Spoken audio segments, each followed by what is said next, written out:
May mga taong hindi direktang nagagalit pero ramdam mo may mali.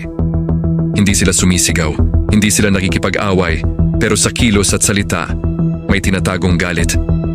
Games People Play, Episode 16, Passive-Aggressive Games. Unang game, Silent Treatment. Bigla ka na lang hindi kakausapin. Walang explanation, walang dahilan. Ang goal, mahirapan ka, at ikaw ang unang maghabol. Ikalawang game, Sarcastic Attack. Hindi ka direktang iniinsulto, pero may hugot. Wow, ang galing mo naman. Ngayon ka lang dumating. Parang joke, pero may laman. Ikatlong game, Procrastination Revenge. Sasabihin, sige, gagawin ko. Pero hindi naman talaga. Delayed ang trabaho bilang paraan ng paghihiganti o pagtutol. Ikaapat, Backhanded Yes. Oo ang sagot, pero hindi sincere. Sige, okay lang. Pero sa actions, kabaliktaran ang ginagawa.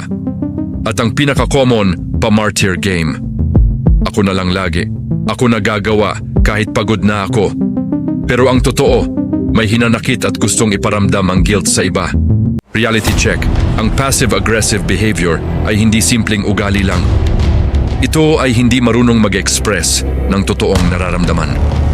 Kung ayaw mong maipit sa ganitong laro, huwag manghula, magtanong ng direkta i-call out ang behavior ng mahinahon at huwag sumabay sa drama.